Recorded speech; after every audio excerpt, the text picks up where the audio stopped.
Reka nongere mbasuze kandi bifuriza gukomeza kugira ibihe byiza kuri mwebwe mukomeje kudukurikira muri gahunda z'amakuru ndetse n'ibiganiro bitandukanye dukomeje kugenda tubagezaho muri hirya no hino mu Rwanda ndetse hanze y'igihugu cy'u Rwanda. Ni itangazo ryihutirwa kandi riturutse muri Perezidansi ya Repubulika y'u Rwanda, nyakubahwa Perezida Paul Kagame maze gushyira ahagaragara. Harimo kandi witwa Senateri Mureshyankwano Marie Rose. Uyu nguyu ni umusenateri mu nteko ishinga amategeko, ariko ndumva ashobora kuba ari na komiseri ushinzwe iterambere ry'umugore mu muryango wa RPF Inkotanyi. Mbere gato yuko tugaruka kuri aya makuru, reka mbanze mbahe inshamake y'amakuru y'ingenzi. Nk'uko nabibabwiye, Putin asanga intambara yo muri Ukraine igiye kurangira. Perezida w'Uburusiya Vladimir Putin yagaragaje ko intambara igihugu cye cyagabye kuri Ukraine ishobora kuba igiye kurangira. Yabigarutseho ubwo ingabo z'igihugu cye zakoraga karasisi mu birori byo kwizihiza intsinzi y'Abasoviete ku Banazi mu ntambara ya kabiri y'isi. Perezida Putin yahise agaragaza ko igihugu cye cyatsinze intambara muri Ukraine. Yakomeje kandi agaragaza ko intambara iri kugera ku iherezo kandi ko yiteguye ibiganiro biganisha ku mahoro. Ati, ntekereza ko ikibazo kiri kugera ku iherezo. Bwana Putin kandi yagaragaje ko yiteguye kugirana ibiganiro ku mutekano w'Uburayi, ariko we asanga ukwiye kugaragara mu biganiro ari uwahoze ari chancelier w'Ubudage witwa Schröder. Uburusiya bwagabye ibitero kuri Ukraine muri 2022 ubwo iki gihugu cyashakaga kandi kwinjizwa mu muryango w'ubutabarani wa NATO cyangwa se OTAN. Ubwo yavugaga ku mpamvu y'intambara, Bwana Putin yagaragaje ko abayobozi b'igihugu byo mu burengerazuba bw'isi bari baremeje ko batazagurira NATO mu burasirazuba, ariko ngo bagerageje kwinjizamo Ukraine barenze ku masezerano. Intambara ya Ukraine n'Uburusiya imaze imyaka igera kuri 4, ikaba kandi yaragize ingaruka zikomeye cyane zirimo kuba Moscow yarigaruriye igice kinini cyane cy'ubutaka bw'iki gihugu cy'igituranye, iyangizwa ry'ibikorwa remezo ku mpande zombi, impfu z'abasirikare batagira ingano, abaturage bishwe, abakomeretse n'abavuye mu byabo yaba muri Ukraine ndetse mu gihugu cy'Uburusiya. Duciye muri Brazil, mbabwire ko urukiko rw'ikirenga rwitambitse ifungurwa ry'uwahoze ari perezida. Urukiko rw'ikirenga muri Brazil rwitambitse ishyirwa mu bikorwa ry'icyemezo cyo kugabanyiriza igihano uwahoze ari perezida w'icyo gihugu Jair Bolsonaro. Jair Bolsonaro yakatiwe igihano cy'igifungo cy'imyaka 27, ariko hari umushinga w'itegeko wasabaga ko yagabanyirizwa igihano akaba yazafungurwa muri 2028. Urukiko rwanzuye ko Bolsonaro ahamwa n'ibyaha byo gushaka guhindura ibyavuye matora yabaye muri 2022 muri Brazil, gutegura umugambi wo guhirika ubutegetsi, uruhare mu byaha byakozwe n'imitwe yitwaje intwaro, kugerageza kubangamira demokarasi yakoresheje ingufu, kwangiza imitungo ya leta ndetse no kubangamira bikomeye cyane inzego za leta. Nyuma y'urwo rubanza habayeho umushinga w'itegeko wari ugamije kandi kugabanyiriza igihano Perezida Bolsonaro. Inteko ishinga amategeko ya Brazil mu kwezi gushize yatesha agaciro ubwo busabe bwa Perezida Luiz Inácio Lula da Silva bushingiye kuri uwo mushinga w'itegeko. Urukiko rw'ikirenga narwo rwakiriye imanza ebyiri z'abareze barusaba guhindura uwo mushinga w'itegeko imfabusa, bavuga ko unyuranyije n'itegeko nshinga. Uwo mushinga w'itegeko ugaragaza ko igihano cya Bolsonaro cyagabanywa kugera ku myaka 2. Unagaragaza kandi ko hanagabanywa ibihano by'abakatiwe kubera imyigaragambyo yo muri Mutarama 2023, igihe abayoboke ba Bolsonaro kandi bigabizaga bakanangiza ingoro ya perezida. Urukiko rw'ikirenga ndetse n'inteko ishinga amategeko muri Brazil, umucamanza mu rukiko rw'ikirenga Alexandre de Moraes yategetse ko umushinga w'itegeko udashyirwa mu bikorwa kugeza igihe urukiko ruzarangiriza imanza ebyiri rwashyikirijwe zisaba ko umwanzuro utashyirwa mu bikorwa kuko unyuranyije n'itegeko nshinga rimaze kuburanishwa. Ku ruhande rw'abanyamategeko ba Bolsonaro bo ntabwo bari bigera kandi basaba ko umukiriya wabo yagabanyirizwa igihano bashingiye kuri uwo mushinga w'itegeko. Ahabwa ku wa gatanu basabye ko urukiko rw'ikirenga kandi rwasubirishamo iburanisha ry'urubanza rwe. Jair Bolsonaro yabaye perezida w'iki gihugu kuva 2019 kugeza 2023, nk'uko twagiye tunabigarukaho mu makuru yacu yagiye atambuka. Mbere gato yuko tugere kuri atangazo ryaturutse muri Perezidansi ya Repubulika y'u Rwanda, ariko babwire ko icyitwa uruganda rukora imiti n'inkingo za Pfizer arwanyumuje amakuru yakwirakwiye ku mbuga nkoranyambaga avuga ko urukingo rwarwo rwa COVID-19 rwafatanyije na BioNTech rurimo ibishobora gutera indwara ya hantavirus, rugaragaza ko abantu kandi basobanuye inabi inyandiko yari igenewe ikigo gishinzwe ibiribwa n'imiti muri Amerika FDA. Ni nyuma y'uko ku mbuga nkoranyambaga zirimo Facebook ndetse na X hakwirakwijwe ubutumwa buvuga ko ku rutonde rw'ingaruka z'urukingo rwa COVID-19 rwakozwe n'izo nganda ebyiri harimo ko rushobora kandi no gutera hantavirusi. Hantavirus ni virusi iva mu mbeba ari nazo kandi zishobora kandi kuyikwirakwiza binyuze mu mwanda wazo ndetse n'amacandwe. Iyo virusi itera ibibazo bikomeye cyane ku buhumekero, aho uwanduye arangwa no kubanza kugira umuriro, kurwara umutwe, kubabara mu ngingo, kuruka, kubabara mu nda, gucibwamo isere ndetse n'ibindi. Ni indwara iri kugarukwaho cyane mu buvuzi nyuma y'uko mu minsi ishize abantu 3 bahitanywe nayo ubwo bari mu bwato bwo mu Buholandi bwitwa MV Hondias, bwari buturutse muri Argentine bwerekeza muri Cap Vert, ariko buza guhindura icyerekezo bitewe n'icyo kibazo.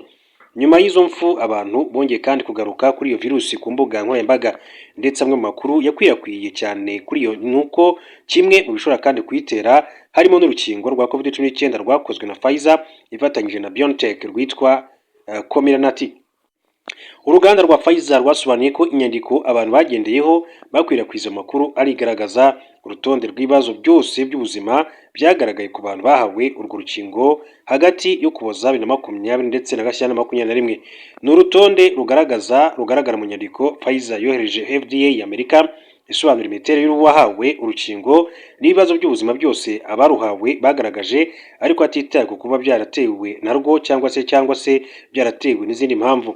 Nibisobanura urwo ruganda rwatanze kugira ngo Amerika yemeze urwo rukingo burundu, kuko rwari rwemejwe mu buryo bw'ibanze mu rwego rwo guhangana n'icyorezo cya COVID-19. Kuri urwo rutonde rw'ibibazo byagaragaye ku bantu bahawe urwo rukingo harimo na hantavirusi, ariko bitavuze ko ari rwo rwabiteye, kuko ari ibibazo muri rusange umuntu yagaragaje nyuma yo gukingirwa, bishobora kandi no kuba ubundi burwayi afite. Umuvugizi wa Pfizer yagize ati iyi nyandiko ntabwo yemeza ko urukingo rwacu rwateye hantavirusi. Impamvu ni uko urutonde rwari rukubiyemo ibibazo byose byagaragaye muri icyo gihe, kabone niyo nta sano byari bifitanye n'urukingo. Yongeyeho ko kandi urukingo rwabo rwa COVID-19 bafatanyije na BioNTech nta virusi nzima irimo. Iyo nyandiko yateje impaka nubwo igice abantu kandi bagendeyeho ari kimwe muri page zayo. Hari abahandi hari ibisobanuro bigaragaza ko ibyo bibazo kandi byose byanditswe bitavuze ko byatewe n'urukingo. Ishami ry'umuryango w'abibumbye ryita ku buzima OMS na zimwe mu nzego z'ubuzima muri Amerika byemeza ko hantavirusi yari indwara isanzwe izwi kandi idafitanye isano n'inkingo za COVID-19. Reuters n'amakuru by'Abongereza yavuze ko nyuma y'igenzura ryimbitse ryakozwe n'Ubwongereza ku rukingo Comirnaty rwahawe uburenganzira busesuye bwo gukoreshayo mu 2022, kandi ko mu ngaruka zarwo zemejwe nta hantavirusi irimo. Reka rero tujye kuri itangazo nakubwiye cyangwa se ku makuru akomeye cyane yashyizwe ahagaragara n'umukuru w'igihugu cy'u Rwanda, nyakubahwa perezida wa Repubulika y'u Rwanda Paul Kagame. Nuko perezida Paul Kagame yasabye mugenzi we ibirwa bya Komore gushyigikira Madame Louise Mushikiwabo. Perezida Paul Kagame yohereje ubutumwa mugenzi we w'ibirwa bya Comore Azali Assoumani amusaba gushyigikira kandidatire ya Louise Mushikiwabo ku mwanya w'umunyamabanga mukuru w'umuryango wa Organisation Internationale de la Francophonie uhuza ibihugu bikoresha igifaransa. Ni ubutumwa Perezida Azali Assoumani yashyikirijwe na Minisitiri w'abakozi ba Leta n'umurimo Ambasaderi Nkurukinka Christine mu ruzinduko yagiriye mu birwa bya Comore ku itariki ya 9 Gicurasi 2026. Ni uruzinduko rwari rugamije kandi kurushaho gushimangira umubano umaze igihe hagati y'u Rwanda n'icyo gihugu. Minisitiri Ambasaderi Nkurukinka yakiriwe na Perezida Azali Assoumani amushyikiriza ubutumwa bwa mugenzi w'u Rwanda Paul Kagame bushimangira umubano ukomeye w'ubucuti, ubufatanye, ubwubahane bw'ibihugu byombi. Ubutumwa Minisiteri y'abakozi ba Leta n'umurimo yanyujije ku mbuga nkoranyambaga bugaragaza ko guhura kw'abo bayobozi bombi bishimangira ubushake bw'ibihugu byombi mu guharanira iterambere rirambye. Ati ibiganiro byabo byibanze ku bushake bw'u Rwanda n'ibirwa bya Comore mu gukomeza kandi ubufatanye, ati bwungura impande zombi no guteza imbere ubufatanye bw'akarere hagamijwe kandi kwimakaza iterambere rirambye. Minisitiri w'ububanyi n'amahanga Ambasaderi Olivier Nduhungirehe yatangaje ko ubutumwa Perezida Paul Kagame yageneye mugenzi we burimo gusaba ibi birwa gushyigikira kandidatire ya Louise Mushikiwabo ku mwanya w'umunyamabanga mukuru w'umuryango w'ibihugu bikoresha ururimi rw'igifaransa. Mushikiwabo n'umunyarwanda n'umunyamabanga mukuru wa OIF kuva muri Mutarama 19 yafashe kandi icyemezo cyo guhatanira manda ya gatatu nyuma yo kubisabwa n'ibihugu byinshi byo muri uyu muryango byashimye ibikorwa bye. Mu gihe ayoboye uyu muryango wateye intambwe zirimo kandi kongera umusanzu ibihugu bitanga wari umaze imyaka 13 udahinduka, kandi imishinga yagombaga kandi gushyirwa mu bikorwa iyongera. Mu kiganiro yagiranye na Jeune Afrique muri Gashyantare 2026 yagize ati bimwe nka Vietnam, Misiri, u Rwanda cyangwa se Djibouti byakubye inshuro ebyiri umusanzu wabyo. Ndagira ngo nshimangire ko byabikoze ku bushake. Ku bwanjye ni ikimenyetso cyo guha agaciro OIF n'umumaro ifite. Madame Louise Mushikiwabo yasobanuye ko mu gihe kandi amaze ku buyobozi bwa OIF ingengo y'imari y'umuryango yongerewe kandi ko yahawe uburenganzira bwo gushaka amafaranga mu nzego z'abikorera yatuma intego wihaye zigerwaho. Organisation Internationale de la Francophonie yashinzwe mu mwaka wa 1970 ifite abanyamuryango 90. Raporo ya 2023 igaragaza ko uyu muryango ukomeje gutera imbere aho abavuga igifaransa bageze kuri miliyoni 396. Igifaransa cyavuye ku mwanya wa gatanu mu ndimi zikoreshwa na benshi kugera ku mwanya wa kane nyuma y'Icyongereza, Igishinwa, Icyarabu n'Icyesipanyol. Mushikiwabo natorwa ashobora gukuraho agahigo ka Abdou Diouf wo muri Senegal wabaye umunyamabanga mukuru wa OIF kuva 2003 kugeza 2014, yayoboye manda zigera kuri 3. Abandi bakandida bamaze kumenyekana bazatana Mushikiwabo kuri uyu mwanya barimo Juliana Amato Lumumba muri Repubulika ya Demokarasi ya Kongo, witwa Dacian Cioloş wabaye minisitiri w'intebe wa Romania, umujyanama wa Perezida Mohamed Ould Sheikh El Ghazouani wa Mauritania, akaba n'intumwa ye yihariye Kumba Bey nawe ashobora kandi guhatanira uyu mwanya. U Rwanda rukomeje gusaba ibihugu byo muri OIF gushyigikira kandidatire ya Mushikiwabo, ibyo ruherutse kandi kohereza ubusabe birimo Ghana, Chad, ibirwa bya Maurice, Repubulika ya Congo, Seychelles, Senegal, Mauritania, Misiri, Tunisia n'ibindi. Kuva tariki ya 15 kugeza tariki ya 16 Ugushyingo 2023 mu mujyi wa Phnom Penh muri Cambodia hazaba inama y'abakuru b'ibihugu na za guverinoma nibwo hazatorwa umunyamabanga mukuru w'umuryango. U Rwanda n'ibirwa bya Komore kandi bisanganye umubano ushingiye ku mikoranire, ndetse 2023 ibihugu byombi byashyize umukono ku masezerano ajyanye n'ubutwererane bushingiye ku muco, siyanse n'ibirebana na tekinike mu nzego zinyuranye. Ayo masezerano kandi akubiyemo imikoranire mu rwego rw'imari, ubukungu n'izindi nzego zifitiye akamaro abaturage bo ku mpande zombi. Rero ari byo, hanyuma tuve kuri iyi nkuru tujye kuri Mureshyankwano. Nk'uko nababwiye, uyu rero akaba yarashimye ubutwari bw'abagore bagiye muri FDLR gucyura abagabo babo. Komiseri ushinzwe iterambere ry'umugore mu muryango wa FPR Inkotanyi akaba n'umusenateri mu nteko ishinga amategeko umutwe wa Sena, Mureshyankwano Marie Rose yashimye abagore bagize uruhare mu kurwanya abacengezi. Avuga ko bibabaje kuba kuri ubu ari abagore kandi bafite abana bari mu mutwe wa FDLR bakaba batabashishikariza gutaha. Ibi yabikomojeho ubwo yaritabiriye inteko y'urugaga rw'abagore rushamikiye ku muryango wa FPR Inkotanyi yabereye mu karere ka Karongi ku itariki ya 9 Gicurasi 2026. Kuva 2023 yabohora intara Kivu y'Amajyaruguru na Kivu y'Amajyepfo, u Rwanda rumaze kwakira abanyarwanda barenga 8,000 bari baragizwe ingwate n'umutwe wa FDLR urwanya ubutegetsi bw'u Rwanda. Ni umutwe ugizwe n'abarimo ababeshwaga ko bagiye guhabwa akazi muri Kongo bakisanga mu nyeshyamba, abasize bakoze jenoside yakorewe abatutsi mu Rwanda ndetse bakomokaho. Mureshyankwano Marie Rose yavuze ko jenoside ikimara guhagarikwa n'inkotanyi, abagize uwo mutwe icyo gihe witwaga Army for the Liberation Rwanda ALR binjiye mu Rwanda bica baciye umutwe witwa Pascal ndetse na Gerard barabarimo ku ishuri ryo ku kibuga mu karere ka Rutsiro.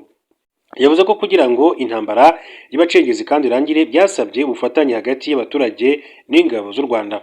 Mureshyankwano Marie Rose yashimye umugore wo mu ntara y'Iburengerazuba, umuhungu we yari umucengezi ajya iwabo abatera ubwoba ko nibavuga ko yaje abica. Uwo mugore yasohotse nk'ugiye guhaha aragenda abaza RDF ati umwana wanjye ntabwo mumwica, bamusezeranya ko ntacyo bamutwara. RDF iragenda iramufata ijya kumwigisha. Uyu munsi uwo muhungu umusirikare wa RDF cyangwa se umusirikare mu ngabo z'u Rwanda. Mureshyankwano Marie Rose yanashimye kandi abagore bagiye muri FDLR kuzana abagabo babo bari muri uwo mutwe. Uyu munsi abo bagabo bakaba kandi bari gufatanya n'abandi kubaka igihugu.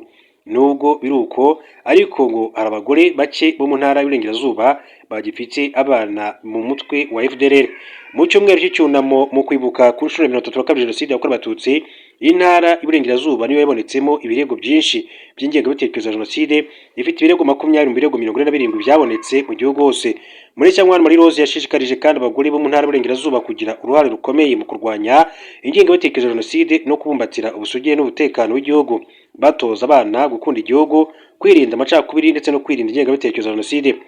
Kubera ko bari mu ntara ituranye na Kongo irimo abasize bakoze jenoside yakorewe abatutsi, bakaba kandi barise FDLR, ati hariya hakurya ati bakwirakwiza ingengabitekerezo ya jenoside mu karere. Abagore ndetse ndabasaba kubuza abana babo kwijandika mu bikorwa nk'ibi, ati nko kujya muri FDLR n'ibindi. Inteko y'urugaga rw'abagore kandi rushamikiye ku muryango wa FPR Inkotanyi mu ntara y'Iburengerazuba yitabiriwe n'abagore abahagarariye abandi muri urugaga mu turere 7 tugize intara n'abayobozi ba FPR Inkotanyi mu turere muri rusange. Tuve kuri Madame Mureshyankwano Marie Rose hanyuma dukomereze kuri inkuru babwire ko Tanzania yanze kwakira abadepite b'umuryango w'ubumwe bw'Uburayi bashaka rero kuyikoraho igenzura ku burenganzira bwa muntu ndetse na demokarasi.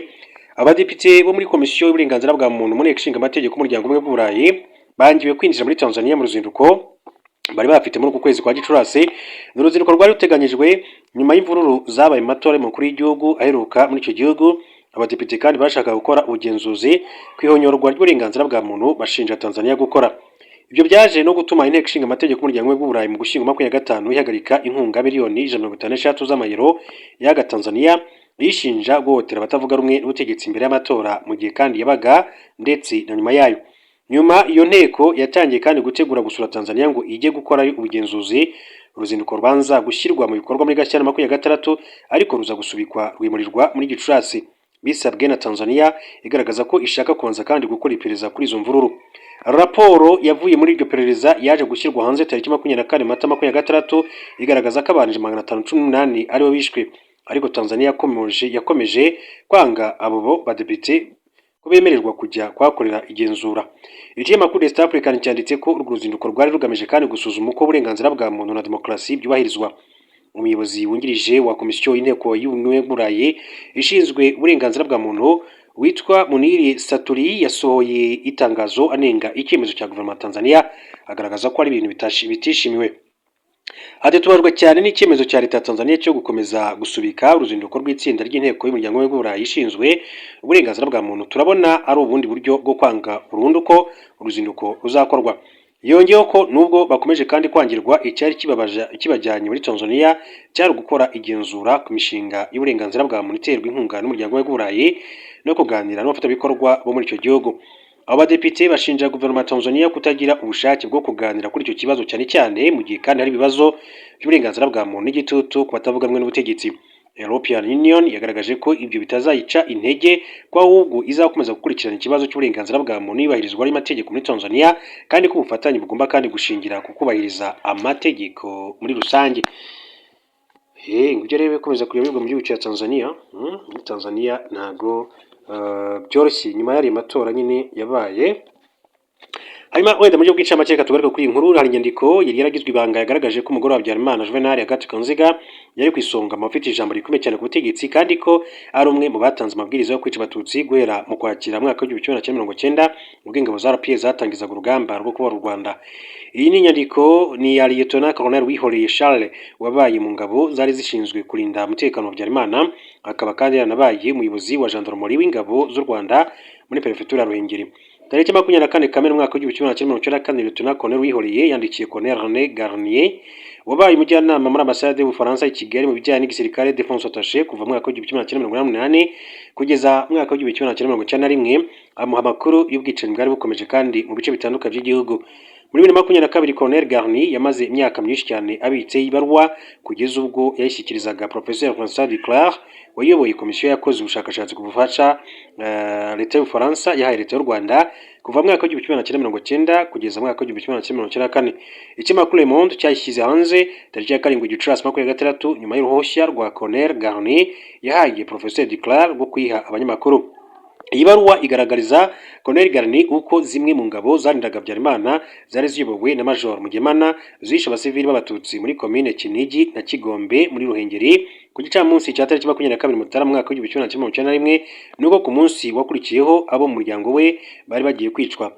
Lieutenant Colonel Wihoreye yagaragaje ko muri ibyo bihe abatutsi biciwe mu Bugesera ndetse mu bindi bice by'igihugu birimo Kibirira bicwa n'interahamwe zari zihagarikiwe n'ingabo zarindaga Habyarimana kandi ko ubu bwicanyi bwahawe umugisha n'abayobozi bo ku rwego rwo hejuru. Uyu musirikare yagaragaje ko ubutegetsi bw'icyo gihe bwari burajwe ishinga no kwica abanyapolitiki batavuga rumwe na leta kuko presidansi yagiye kandi itanga amabwiriza atanditse aho gutegura uburyo bwo guhangana n'ingabo za RPA mu rwego rwa gisirikare. Lieutenant Colonel Wihoreye yasobanuye ko amabwiriza yose yo kwica abasivili b'abatutsi yaturukaga mu bari bagize akazu cyangwa se les zero karimo Habyarimana nk'umukuru w'igihugu, umugore n'abo hafi y'umuryango wabo. Uyu musirikare wapfuye muri 2009 yanditse ko abayobozi bo mu nzego zose zaba iza politike z'umutekano n'ubukungu bagombaga kandi kubahiriza amabwiriza yabaga aturutse mu kazu. Icyo akoze ko Gasana James wari minisitiri w'ingabo we yarabyanze afata icyemezo cyo kwegura.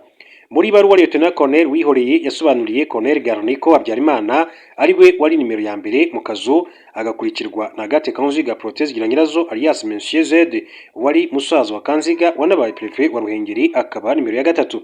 Professeur Declaire yagaragaje ko Lieutenant Colonel Wihoreye yakoreye leta ya Habyarimana neza, ariko ko yamufunze imushinja kugambanira igihugu, ariko ko nta kindi yashingiragaho kiretse kuba yari umututsi. Uyu mushakashatsi yagaragaje ko Lieutenant Colonel Wihoreye yizeraga Garnier akamuha amakuru yose yari afite ku byaberaga mu Rwanda, kuko uyu Mufaransa yamugiriye neza akamufunguza agasubizwa mu kazi. Professeur Declaire yagize ati Charles Wihoreye yakoreye leta ya Habyarimana mu bunyangamugayo mbere yo gufungwa mu mwaka w'1991 kubera ko nk'umututsi ati yafatwaga nk'umugambanyi. Yarekuwe nyuma kubera kuvuganirwa na René Garnier yasubiye mu nshingano. Garnier yamufataga nk'isoko yizewe kandi nk'umuntu uzi neza leta ya Habyarimana. Inyandiko y'urwego rw'iperereza rw'Ubufaransa yo kuwa 22 Nzeri mwaka w'1994 yashimangiye ko Habyarimana, Kanziga na Zigiranyirazo Monsieur Z bari ku ruhembe rw'akazu kandi ko bari bagize bose barabahiza nguri b'abahutu ati batemeraga impinduka mu gihugu zishingiye kuri demokarasi. Inyandiko yahishuwe n'ikinyamakuru Mediapart ndetse na Radio France muri Gashyantare 2019 igaragaza ko hari abofisiye benshi bakiringirwaga ikibaba na Kanziga na musaza we Zigiranyirazo mu gihe bayoboraga ibitero ku basivili b'abatutsi. Abo bakaba kandi barahawe izina rya Colonel de Madame. Aba ba Colonel de Madame nabo bari mu kazu barimo Colonel Sagatwa wari umusaza wa Kanziga, akurikirwa na Rwabukumba Serafin nawe wari musaza wa Kanziga, nawe akurikirwa na Nzabagerageza Charles wari mubyara wa Habyarimana akaba kandi yanabaye na prefet wa Ruhengeri. Ku mwanya wa 7 hari Colonel Theoneste Bagosora wari umuyobozi muri Minisiteri y'Ingabo, akurikirwa na Lieutenant Colonel Nsengiyumva Anatole wari umuyobozi w'ubutasi bwa gisirikare. Lieutenant Colonel Nkundiye wabaye umuyobozi w'ingabo zarindaga Habyarimana aza ku mwanya wa 9. Capitaine Pascal Simbikangwa wari ushinzwe ibikorwa by'iyicarubozo mu rwego rw'ubutasi. Matayo Ngirumpatse wabaye minisitiri w'ubutabera. Nahimana Ferdinand wari ushinzwe gahunda za radio na televiziyo RTRM. Lieutenant Colonel Tarcisse Renzaho, Bagambikiye Emmanuel, Colonel Serubuga Laurent ndetse na Colonel Rwagafirita Pierre Celestin bari mu kazu. Mu iperereza kuri Kanziga, Colonel René Garnier yabwiye mucamanza Serafine Tacho ndetse na Karole Vachinavice bashinzwe kugenza ibyaha mu Faransa ko Kanziga yari mu kazu nubwo atashaka ko bijya ku mugaragaro. Ibaruwa Lieutenant Colonel Wihoreye yandikiye Colonel Garnier nigeze ikoreshwa mu nkiko, ishobora kwifashishwa nk'ikindi kimenyetso kigaragaza uruhare rwa Kanziga mu itegurwa rya Jenoside yakorewe Abatutsi n'ishyirwa mu bikorwa ryayo, kuko ku itariki ya 6 Gicurasi 2026 urukiko rw'ubujurire rwa Paris rwanzuye ko iperereza ryakorwaga rigomba gusubukurwa kuri Madame Agathe Kanziga. Ibyo rero rikamashimire cyane.